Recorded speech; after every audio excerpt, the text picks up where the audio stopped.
Good evening, everyone.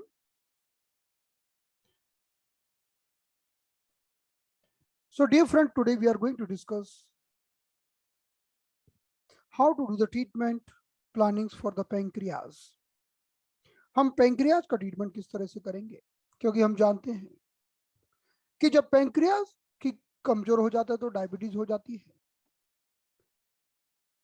और जब pancreas over active हो जाता है तब भी प्रॉब्लम हो जाती है। जब पैंक्रियाज ओवर एक्टिव हो जाता है तो हाइपोग्लाइसीमिया हो जाता है, वो और भी खतरनाक कंडीशन होती है।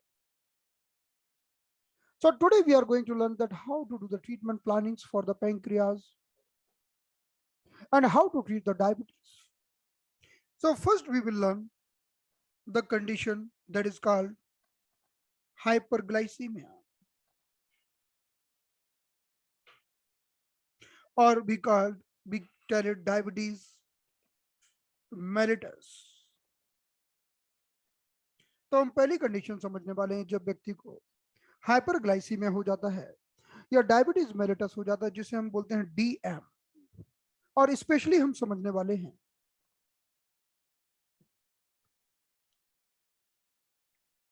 इस प्रोटोकॉल को, जो हम अप्लाई करेंगे ये मुख्य रूप से डायबिटीज टाइप 2 पर लागू होगा। तो mainly it is working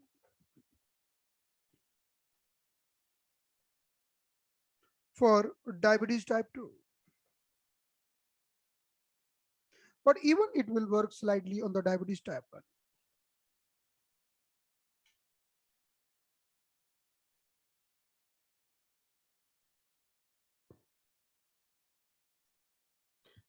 So this is the pancreas, ये हमारा pancreas है।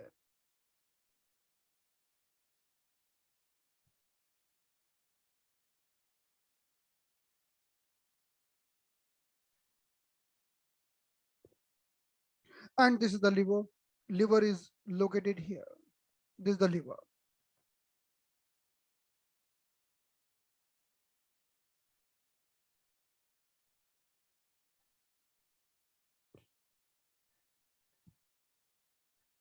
तो लिवर जिस वाइल जूस का निर्माण करता है उस वाइल जूस को गॉल ब्लैडर में इकट्ठा कर लिया जाता है।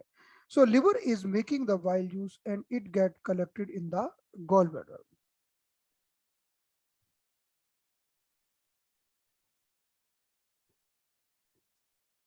Then this bile juice is coming with the help of bile duct। फिर ये बाइल जूस बाइल डक्ट की मदद से आगे बढ़ता है और ये डक्ट पेंक्रियाज के अंदर चली जाती है। This duct going through the pancreas, actually this duct passing from the pancreas. ये जो डक्ट होती है वो पेंक्रियाज से निकल कर जाती है, इसका रास्ता पेंक्रियाज के अंदर से होकर गुजरता है। So the bile duct entering in the pancreas and passing through the pancreas. So this is the pancreas. Now, then the bile duct is going like this.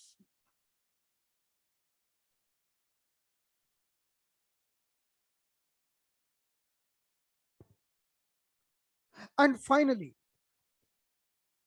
the bile juice coming in the intestine, because here we are having the first part of the small intestine.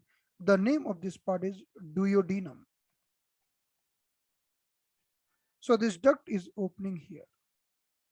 So in this way, the bile juice is traveling from the bile duct and finally reaching on the duodenum। तो इस तरह से हम देखते हैं कि while juice जो liver से निकाला जाता है, फिर गॉल ब्लैडर में इसे रखा जाता है, और हम जैसे ही खाना खाते हैं तो हमारे ब्रेन के ऑर्डर के अनुसार यह बाइल जूस सीक्रेट होता है बाइल डक्ट से होता हुआ, और हमारे स्मॉल इंटेस्टाइन के फर्स्ट पार्ट, जिसे हम डिओडिनम कहते हैं, वहां पर आ जाता है। Now this bile duct passing through the pancreas, ये बाइल डक्ट पेंक्रियाज में के अंदर से होकर गुजरती है। तो इसी बाइल डक्ट में पेंक्रियाज भी अपने सीक्रेशन डाल देता है। So the pancreas also putting the pancreatic juice in this bile duct. So the pancreas is also secreting the pancreas also connected with the bile duct. Pancreas इस bile duct से connect हो जाता है. So this is the connectivity of the pancreas, and the juice of the pancreas also coming with the help of bile duct. So pancreas also secreting their juices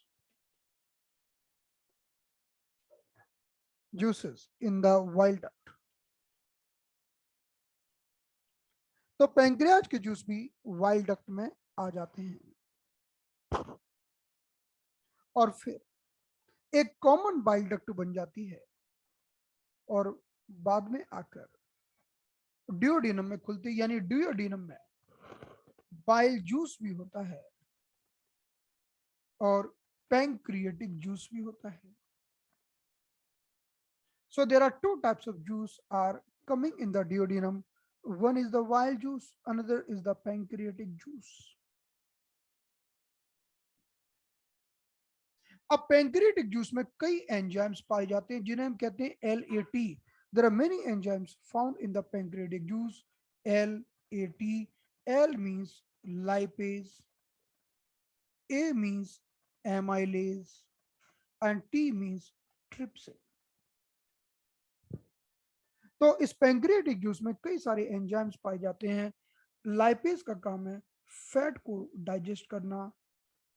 So lipase is helping to digest the fat. Amylase is helping to digest the carbohydrate. Amylase का काम है carbohydrate को digest करवाना और trypsin का काम है to help the digest protein. And trypsin is helping to digest the protein. So this whole work means the digestion of the carbohydrate, the digestion of the protein, the digestion of the fat is done by the enzymes and the pancreas. So pancreas is a very great gland. Pancreas एक बहुत ही शानदार gland है. But these all are enzymes. These all are enzymes. These all are enzymes.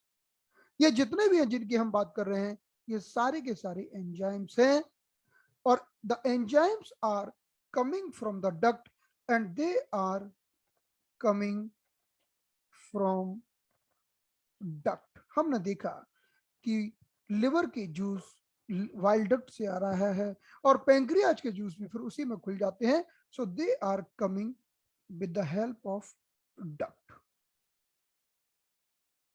So they are having certain route and they will definitely come in the duodenum only. वो duodenum में ही जाएंगे. ऐसा नहीं हो सकता कि पैंक्रियाज के जूस या लिवर के जूस और कहीं चले जाएं, माउथ में आ जाएं या फिर डायरेक्ट हार्ट में पहुंच जाए, लंग्स में पहुंच जाए. ऐसा नहीं हो सकता. वो डायरेक्टली हमारे डिओडिनम में ही आते हैं because duct is giving them guidance, duct is giving them path so that they can reach on the right destination. This happened with the enzymes. So pancreas is secreting enzymes now. Now this is the pancreas. This is the pancreas. So the one part that pancreas is secreting the enzymes, which is over. And the glands who are secreting the enzymes, they are called exocrine glands. कि जो भी glands enzymes का निर्माण करती हैं, उन glands को हम exocrine glands बोलते हैं. लेकिन हमें इससे कोई मतलब नहीं. हम तो डायबिटीज की बात करने वाले हैं और डायबिटीज का संबंध एंजाइम से नहीं है. Now, what is next? So now we are going to talk about the hormones. So the pancreas is the gland who is secreting the enzymes as well as the hormones. Pancreas एक ऐसी gland है जो enzymes का भी निर्माण करती है और साथ ही साथ हॉर्मोन्स का भी निर्माण करती है। So pancreas is the gland secreting the enzymes as well as the hormones. So because it's secreting the enzymes, we are telling it exocrine gland. Exocrine glands means enzymes, the system of enzymes. And the gland who are secreting the hormones, they are called endocrine glands. So pancreas also secreting the hormones. ये pancreas तो hormone भी बनाती है, तो इसे हम endocrine glands भी कहते हैं।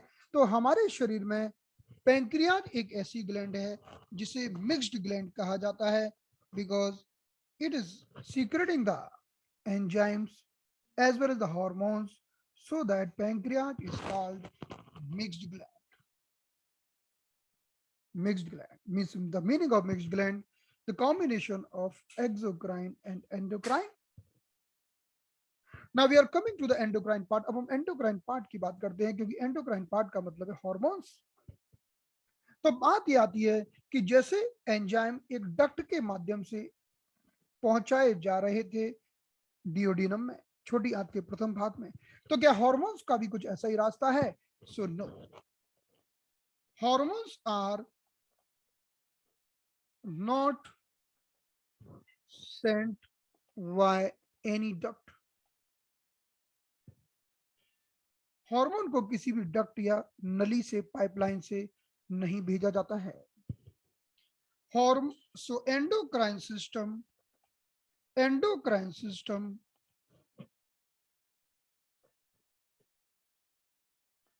is the system where duct or pipeline not required. तो हॉर्मोन्स को किसी डक्ट से नहीं भेजा जाता है, इसलिए एंडोक्राइन ग्लैंड एक ऐसा सिस्टम है जिसमें किसी डक्ट की या पाइपलाइन की जरूरत नहीं होती है। तो बात आती है, तो अगर पैंक्रियाज ने कोई भी हॉर्मोन्स का निर्माण किया तो उसे कहां छोड़ा जाएगा? So the answer is this, the endocrine glands are secreting their hormones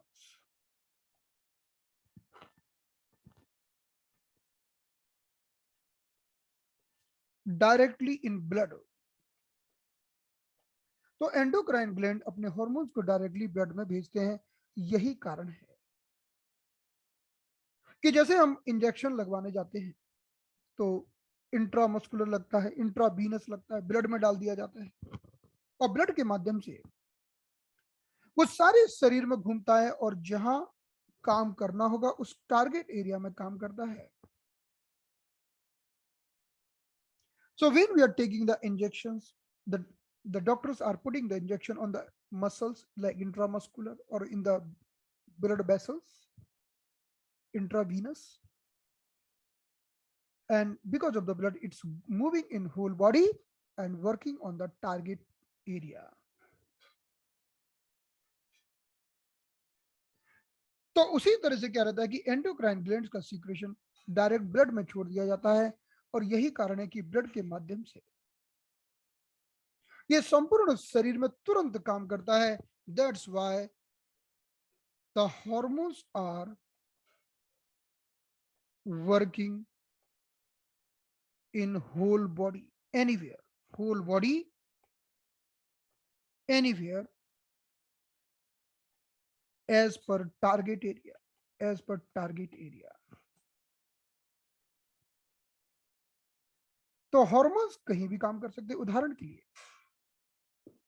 एक महिला की ओवरी ने ईस्ट्रोजन हार्मोन बना तो ओवरी में, ओवरी तो नीचे होती है, जेनिटल पार्ट के पास में होती है, लेकिन उस ईस्ट्रोजन हार्मोन का असर उसके the effect of the estrogen hormone might be anywhere in the body.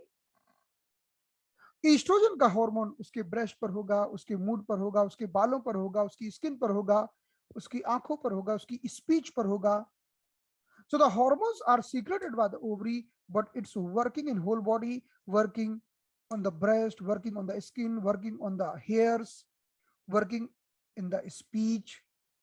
So the hormones are so wonderful, whether it is secreted by any glands, but they will work on the target area. Hormones target area पर जाकर अपना काम करते हैं। इसी कारण से hormone को कहते हैं डक्टलेस, इसलिए उनको डक्ट की जरूरत नहीं पड़ती। क्योंकि अगर डक्ट होती तो चलो उनको एक जगह छोड़ दिया जाता और वहीं पर काम करते।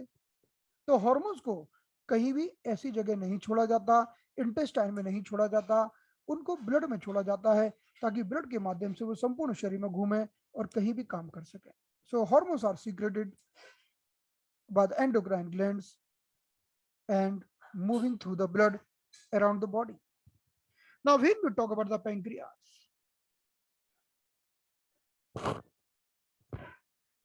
secreting many hormones, many hormones.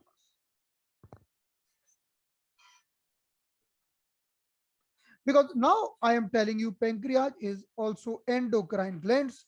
The meaning of endocrine glands, the glands who are secreting the hormones. Endocrine glands का अर्थ है वो ग्रंथियां जो hormones का निर्माण करती हैं। So when you see the pancreas, when you look at the pancreas, in the pancreas, some part has been allotted as a exocrine part, but some other part has been allotted as a endocrine part.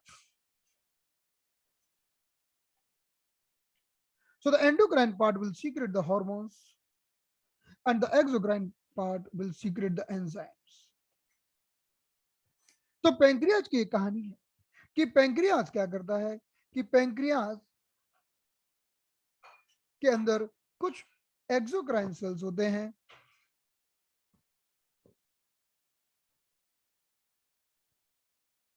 और endocrine cells भी होते हैं अलग अलग।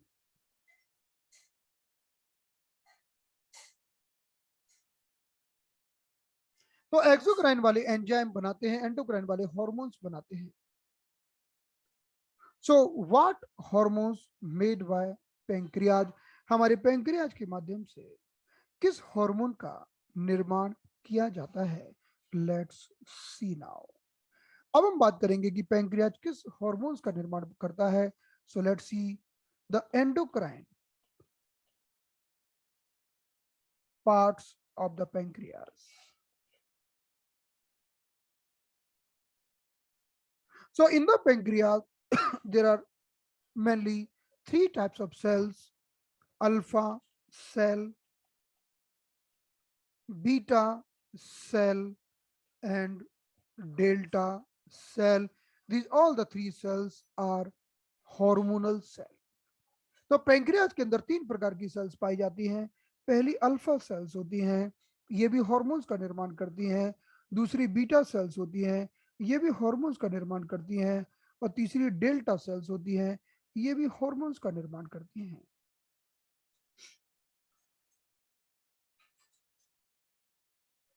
Alpha cell को हम ए cell भी कहते हैं, बीटा सेल को हम बी सेल भी कहते हैं और डेल्टा सेल को हम डी सेल भी कहते हैं। So the other name of alpha cell are the A cell, other name of the beta cells are the B cells, other name of the delta cells are the D cells. These all cells are making the hormones. ये सारी sales hormones का निर्माण करती हैं और इन hormone को direct blood में छोड़ दिया जाता है और ब्लड के माध्यम से फिर वो संपूर्ण शरीर में काम करते हैं। For example, let's talk about the alpha cell. Alpha cell secreting one hormone, beta cell also secreting the hormones, and delta cell also secreting the hormones. So the alpha cell secreting the hormones, the name of this hormone is glucagon. Glucagon.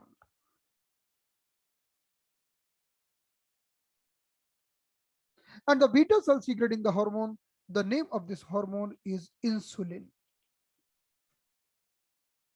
And these two hormones are just opposite to each other.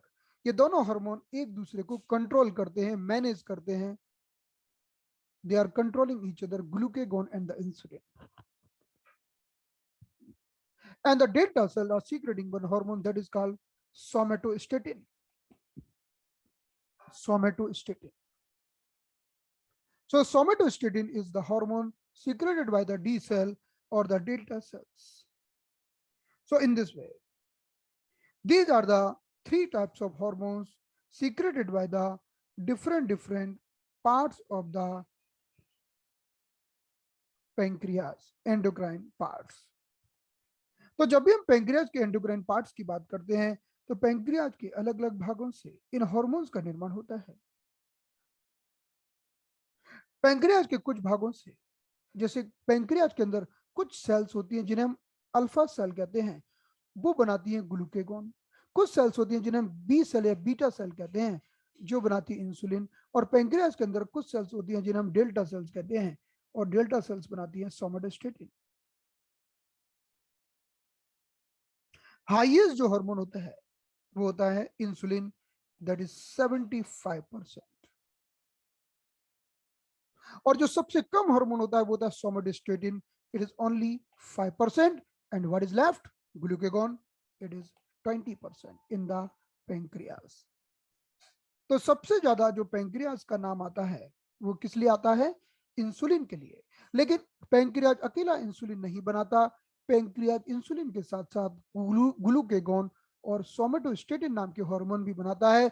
और इसके अलावा lipase amylase trypsin enzyme भी बनाता है, लेकिन वो exocrine part है। तो पेंक्रियाज का बड़ा रोल है, बहुत ही महत्वपूर्ण रोल है। तो exocrine parts of the pancreas से कि अल्फा सेल से ग्लूकेगॉन बनता है, बीटा सेल से इंसुलिन बनता है, और डेल्टा सेल से बनता है सोमेटोस्टेटिन। तीनों का क्या काम है? तीनों का काम क्या है? तो look at here.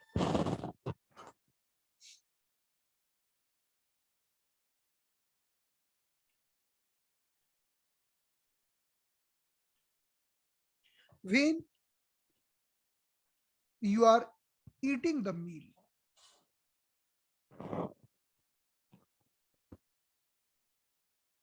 so the meal is full of glucose,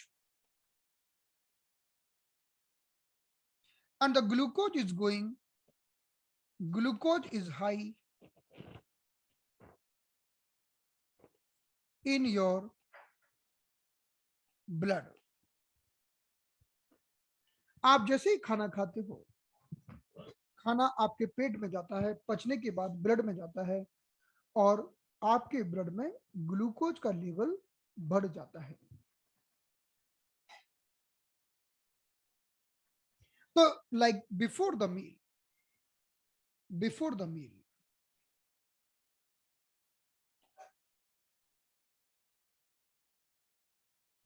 glucose was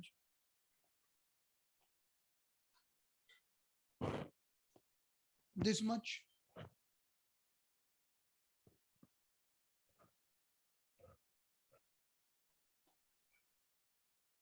and after the meal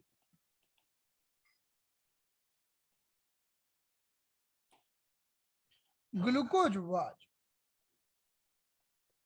this much. खाना खाने के पहले ग्लूकोज कम था, और आपने कुछ भी खाया, ग्लूकोज बढ़ गया। तो जैसे ही बढ़ा, there is an automatic process. There will be order of the brain to the beta cell, and beta cell will secrete the insulin, and insulin will come and will take the glucose. So insulin will come and will deposit the glucose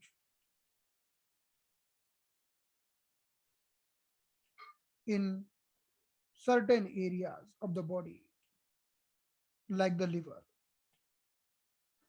and other area also.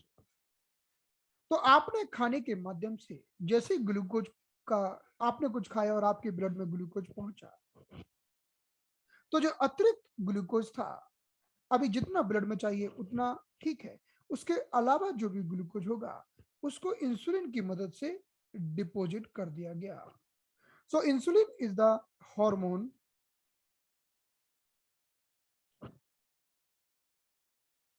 and it will secreted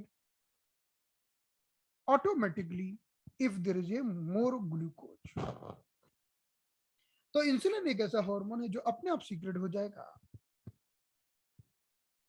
जब आपने glucose की मात्रा को बढ़ा दिया। तो insulin जैसे secret होगा और ग्लूकोज की मात्रा नॉर्मल हो जाएगी आपके ब्लड में। So the blood glucose level will remain constant. आपके ब्लड ग्लूकोज का लेवल कांस्टेंट रहेगा, right. So insulin is the hormone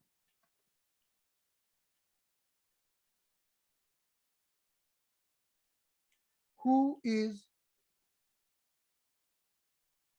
reducing blood sugar। Okay, insulin एक वो हार्मोन है जो ब्लड शुगर को रिड्यूस करता है। तो ब्लड शुगर को कहां भेज देता है? ब्लड शुगर को भेज देता है जहां भी ब्लड शुगर को जमा किया जा सकता हो, जहां भी स्टोरेज की संभावना हो वहां पर।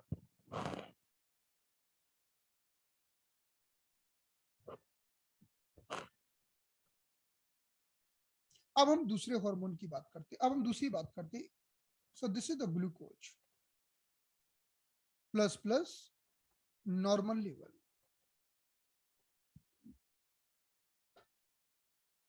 Now glucose is dropping down, dropping, maybe only plus। Glucose आपका ड्रॉप डाउन हो रहा है। So the blood glucose level is low. Blood glucose level is low. आपके ब्लड में ग्लूकोज की मात्रा कम हो गई। नॉर्मल होना चाहिए थी प्लस प्लस, घट के कम हो गई ओनली प्लस। तो अब क्या करेंगे? So as soon as glucose level is low, the alpha cell will secrete the glucagon and it will tell the liver secrete some glucose।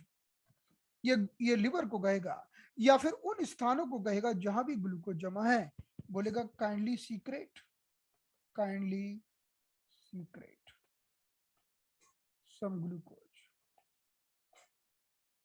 Glucagon, glucagon. So the glucose will be gone from here and will be coming in the blood। So glucose will go to blood।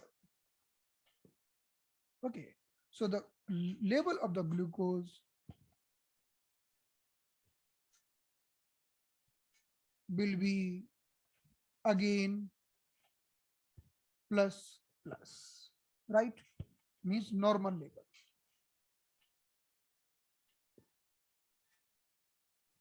तो ये बात होती है, तो दोनों उल्टा काम करते हैं।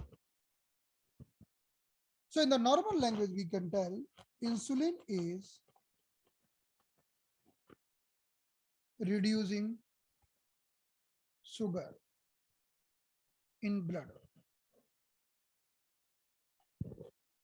and glucagon is increasing sugar in blood। तो insulin is reducing sugar in the blood. कैसे? आपने खाना खाया उतना ही इंसुलिन बनेगा जितनी की जरूरत है।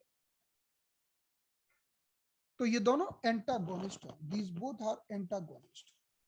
Insulin and glucagon are antagonist। They are working opposite to each other।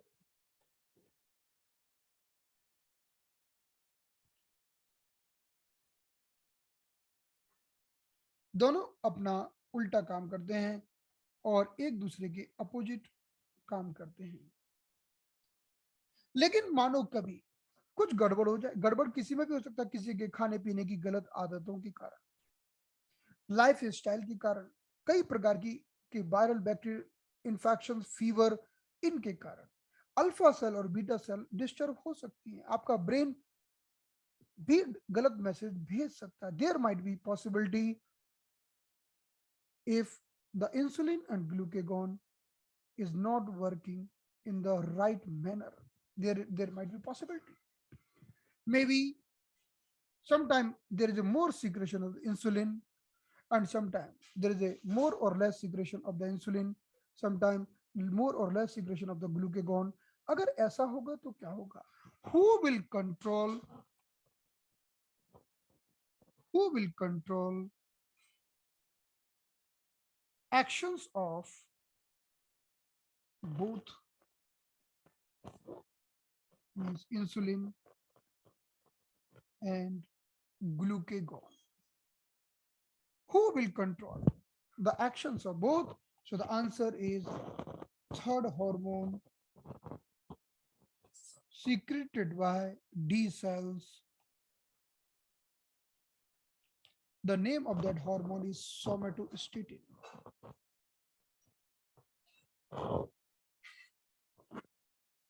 So somatostatin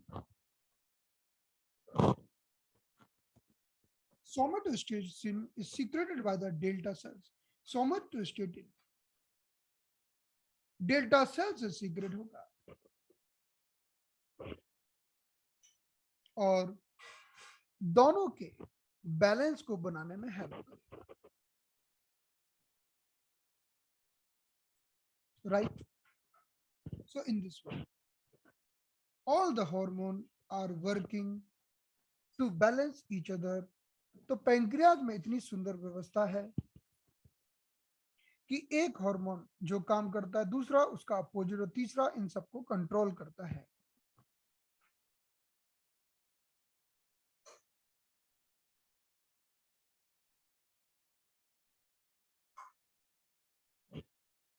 So this is the somatostatin. Now, so who will control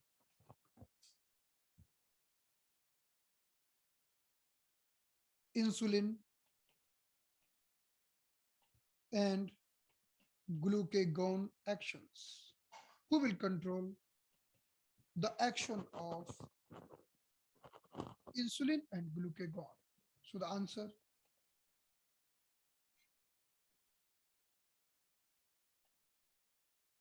somatostatin. And somatostatin is secreted by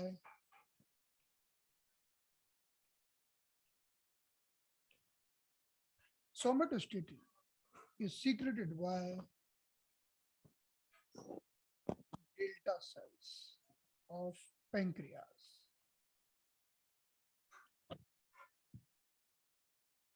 And the somatostatin is also secreted by the hypothalamus, by stomach, and by intestine. These all structure also secreting the somatostatin. Pancreas also secreting the somatostatin, and the purpose to control the actions of insulin and the glucagon. तो somatostatin का secretion delta cell और pancreas से भी होता है, hypothalamus से भी होता है, स्टमक से भी होता है, इंटेस्टाइन से भी होता है, इन सभी जगहों से होता है, right? So right on this, then will proceed further. This is the pancreas.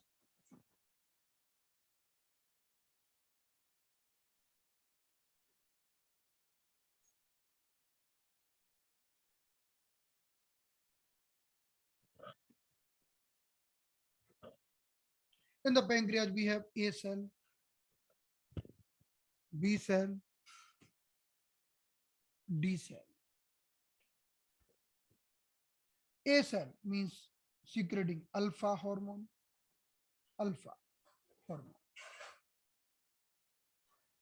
B cell secreting beta hormone,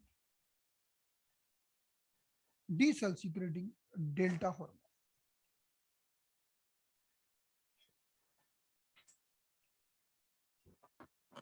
Okay.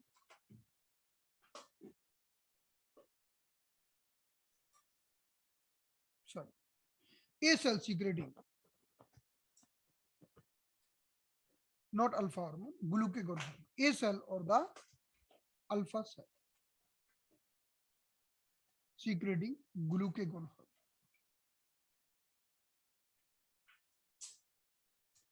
B cell secreting insulin hormone.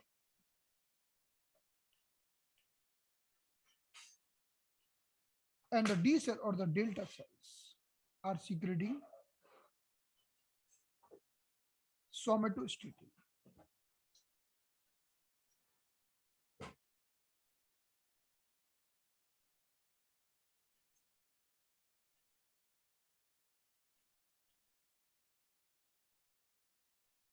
Right? Fine.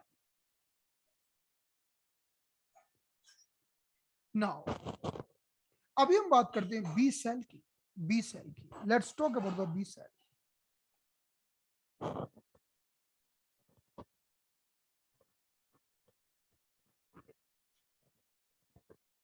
So this is the pancreas.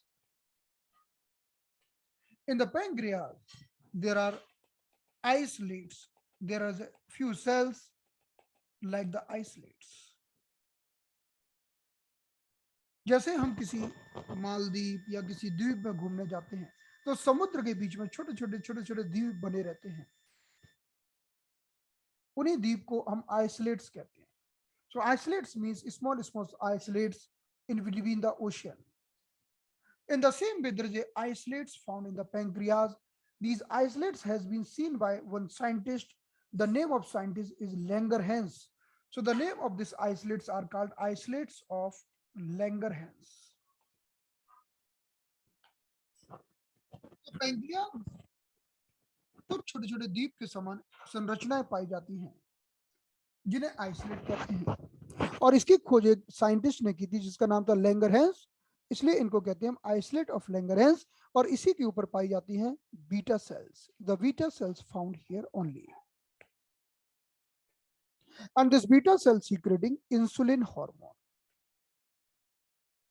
So the insulin hormone is secreted by the beta cells. So when we are talking about the diabetes, mainly we are talking about the insulin. हम जब भी diabetes की बात करते हैं तो हम insulin की बात करते हैं क्योंकि ये 75% होता है. These are the highest. Now, in the isolate of Langerhans only, there are other cells are present only 1%. They are called PP cell. Isolate of Langerhans में 1% की मात्रा में दूसरी सेल भी पाई जाती हैं जिन्हें हम पीपी सेल भी कहते हैं. पीपी का अर्थ है polypeptide sales.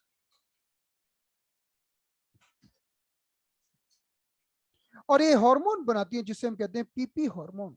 They are making one hormone. These are called polypeptide hormone.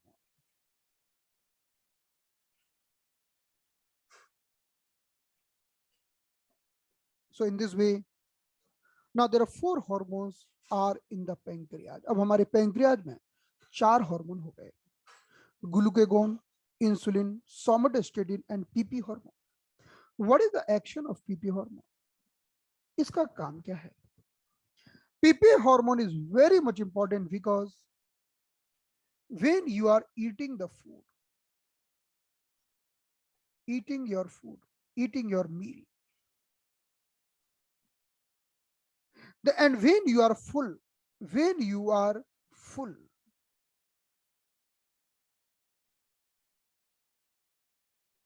when you have eaten enough,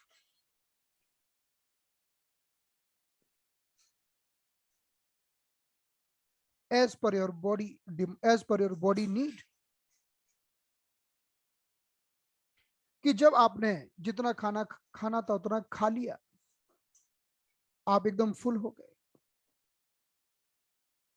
तो तुरंत हमारा पैंक्रियाज पीपी हार्मोन को सीक्रेट करता है, then immediately the secretion of PP hormone, then it is telling stop now, don't eat now.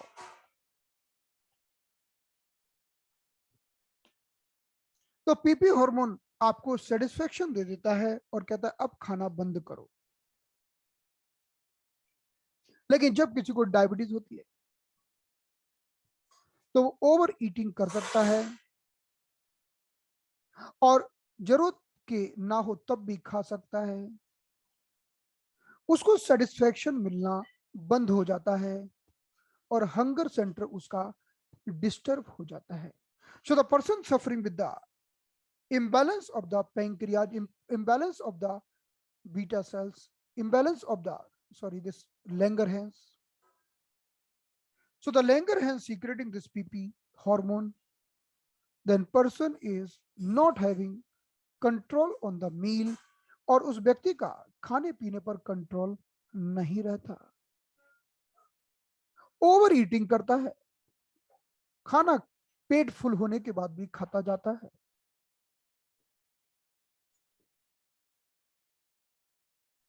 तो जब किसी व्यक्ति के पीपी सेल गड़बड़ हो जाते हैं, so how to activate the PP cell again? How to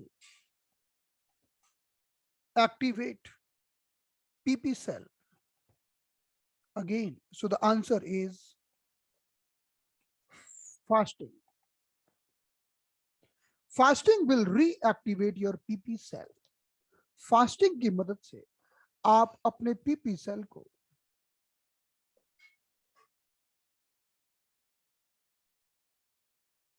वापस एक्टिवेट कर सकते हो, right? So in this way, this is the pancreas.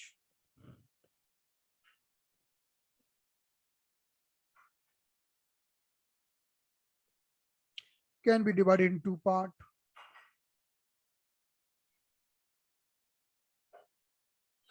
One is the exocrine, one is the endocrine. So pancreas is called mixed gland. Pancreas को हम दो part में बांट सकते हैं, एक्सोक्राइन, एंडोक्राइन। इसलिए पैंक्रियाज को हम मिक्स्ड ग्लैंड कहते हैं। Exocrine because there are many hormone get secreted from the pancreas. कई सारे हार्मोन्स का निर्माण पैंक्रियाज से होता है, like the lipase,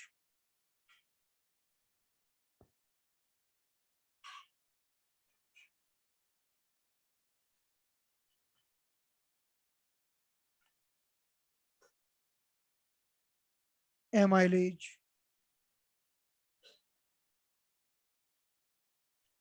trypsin.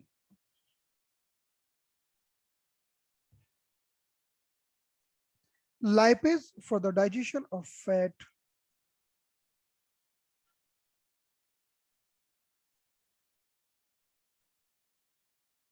amylase for the digestion of carbohydrate,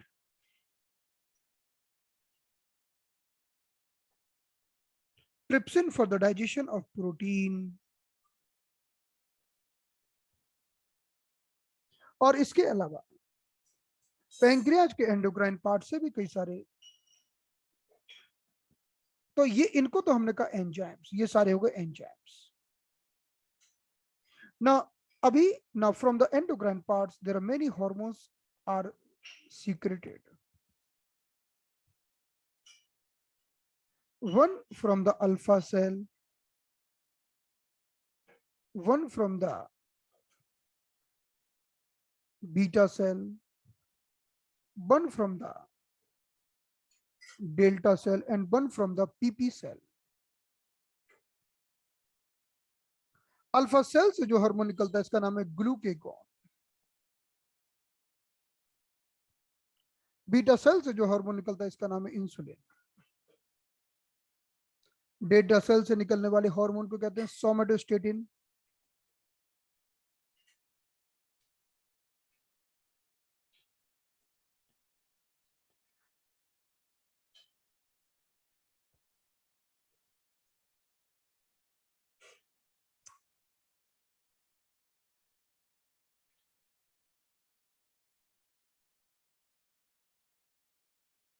और पीपी सेल से निकलने वाले हार्मोन को कहते हैं polypeptide hormone.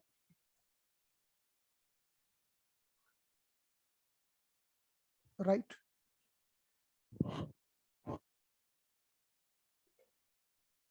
So this is the thing we have to remember about the pancreas.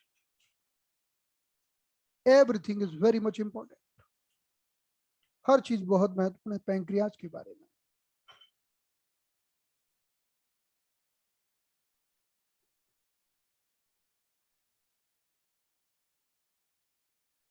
अब हम बात करेंगे कि क्या होगा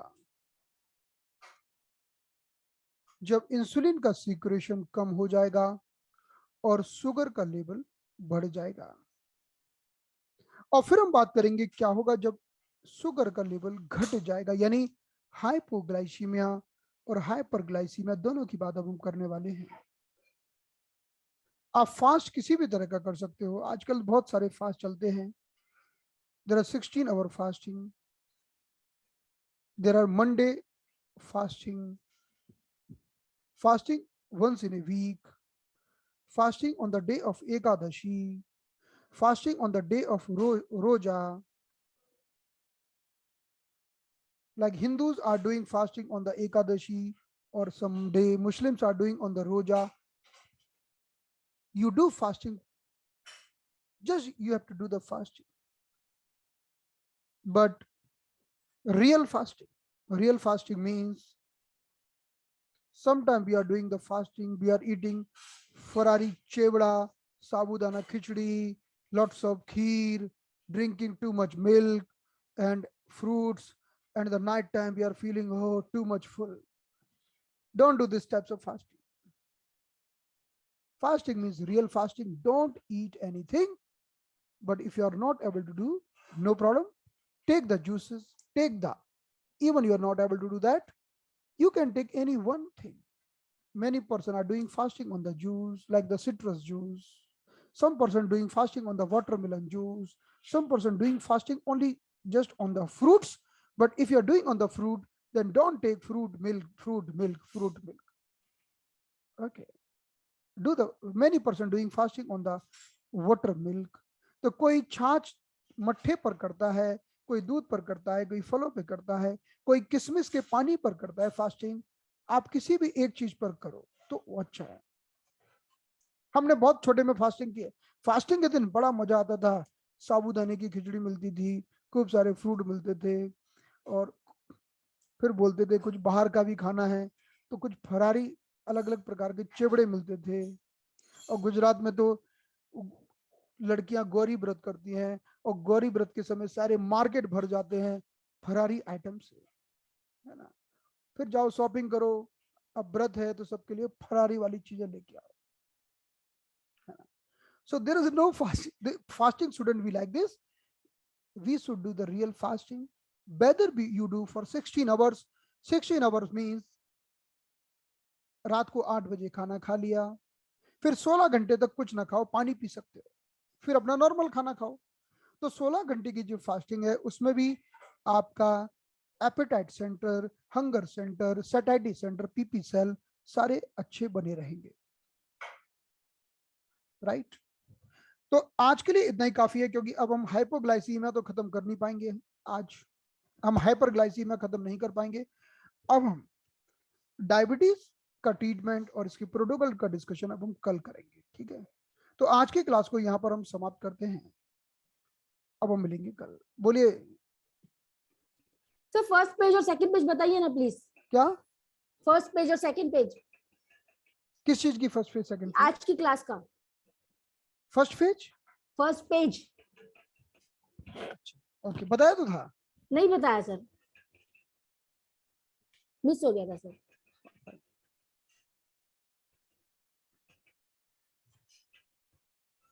सर टॉपिक नहीं लिखा आपने? टॉपिक लिखा है ना, ये देखिए पैंक्रियाज। ओके ओके, हाँ ये मिस हो गया था। हाँ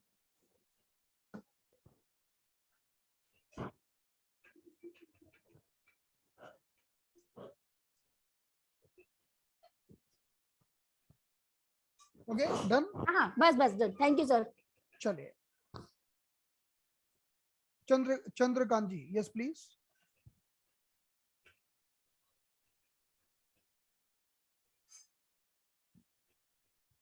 चंद्रकांत जी, आप कुछ पूछना चाहते हैं?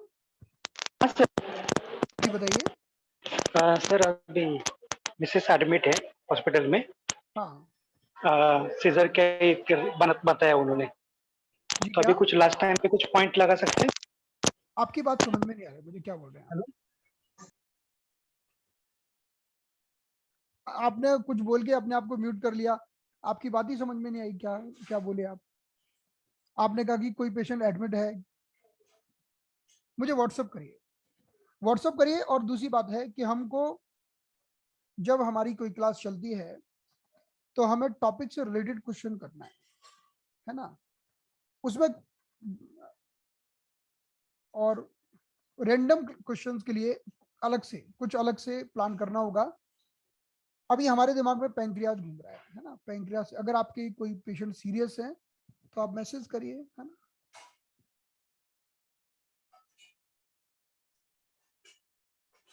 What is the difference between enzymes and the hormones? देखो, एंजाइम्स जो होते हैं और हार्मोन्स बने तो सब प्रोटीन के ही होते हैं, लेकिन एंजाइम्स हमारी, जैसे मान लो कोई फ्लूइड है, उसे आपने एक पाइपलाइन से एक जगह छोड़ दिया, वो तो एंजाइम हो गया।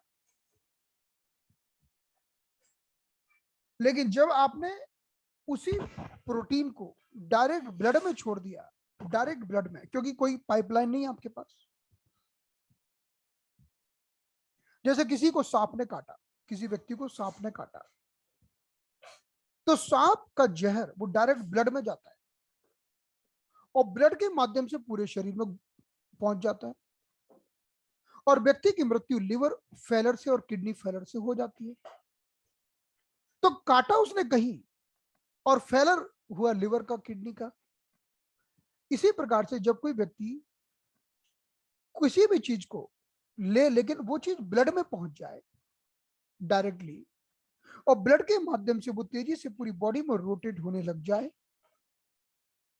तो वो बॉडी में कहीं भी असर दिखा सकती है। तो हार्मोन्स क्या होते हैं? हार्मोन के सीक्रेशन डायरेक्ट ब्लड में छोड़ दिए जाते हैं, और ब्लड के माध्यम से वो कहीं भी काम कर सकते हैं, क्योंकि ब्लड तो संपूर्ण शरीर में लगातार घूमता है बिना रुके। इसीलिए जब इंजेक्शन ब्लड में दिया जाता है तो वो लगातार पूरे ब्लड में घुल जाता है, संपूर्ण शरीर में हर जगह पहुंच जाता है। और जब कोई दवा आप पेट में खाते हो तो पहले पेट में जाती है, फिर दवा का पाचन होता है, बहुत सारा भाग तो पेट में डैमेज हो जाता है, फिर बचा कुचा भाग एब्जॉर्ब होता है ब्लड में, फिर जब ब्लड में एब्जॉर्ब होता है तब उसका काम चालू होता है। लेकिन हॉर्मोन्स क्या करते हैं? तुरंत काम करते हैं, immediately, with in the friction of seconds काम करते हैं, क्योंकि उनको डायरेक्ट ब्लड में छोड़ दिया जाता है। They are secreted directly in the blood, so they works instantly. Enzyme धीरे धीरे काम करते हैं, धीरे धीरे पचाएंगे। एंजाइम का काम होता है तोड़ना, तोड़ना, तोड़ना। जैसे एक एंजाइम जो प्रोटीन को तोड़ेगा, एक एंजाइम कार्बोहाइड्रेट को तोड़ेगा, एक एंजाइम, एंजाइम का काम है जैसे हम किसी चीज की कुटाई करते हैं, तोड़ते हैं। Enzymes are break doing the action of breaking down something, but hormones are doing something different. Hormones are very very different thing. Hormone will make you powerful, hormone will make you weak. अगर किसी व्यक्ति को testosterone hormone का injection लगा दो तो तुरंत उसके अंदर ताकत आ जाएगी। So the many person, they are going for the fighting, wrestling, and they are taking the injection of the hormones. इसीलिए आपने देखा होगा कि जब बड़े बड़े कॉम्पिटिशन्स होते हैं उनमें लोगों का यूरिन टेस्ट होता है, ये पता करने के लिए कहीं से हार्मोन तो नहीं लिया, क्योंकि एक दुबला पतला आदमी है, जिसने कम मेहनत की है उसने भी अगर हार्मोन का इंजेक्शन ले लिया तो उसका जो परफॉर्मेंस होगा वो उस सबसे ज्यादा होगा। हार्मोन बड़े ताकतवर होते हैं। हार्मोन से एक दुबला पतला आदमी भी पहलवान बन जाता है। The hormone will make the person aggressive if we are injecting the hormones like that. तो यही कारण है कि हार्मोन बैन है। अगर कोई व्यक्ति किसी कंपटीशन में हार्मोन का सेवन करता हुआ पाया गया, अगर उसके यूरिन के सैंपल में हार्मोन पाया गया तो उस व्यक्ति को परमानेंटली बैन कर दिया जाता है। और या कोई स्टीरॉइड पाया गया, स्टीरॉइड्स, तो उस व्यक्ति को 5 साल के लिए या फिर 3 साल के लिए बैन कर दिया जाता है। और उस व्यक्ति को अगर गोल्ड मेडल भी मिल गया तो वो भी वापस ले लिया जाता है। जैसे उदाहरण के लिए आज कोई रनिंग का कंपटीशन जीता, उसको गोल्ड मेडल दे दिया और बाद में पता चला कि भाई इसके तो यूरिन में स्टीरॉइड था या कोई हार्मोन था, तो उसका गोल्ड मेडल वापस लिया जाता है और उस सेकंड वाले पर्सन को फिर गोल्ड मेडल दिया जाता है। और इसने चीटिंग की इसलिए इस पर 5 साल 10 साल बैन लगा दिया जाता है। This is very as per the country's rule, right. So hormone enzymes are different. तो चलिए ये लास्ट पिक्चर देखिए आप, फिर हम आज की क्लास को समाप्त करेंगे। ये देखिए, डन। तो चलिए अब हम आज की क्लास को समाप्त कर दें। अब हम मिलेंगे कल अपने पैंक्रियाज के फर्दर डिस्कशन के साथ। So closing the session now, thank you so much, see you tomorrow.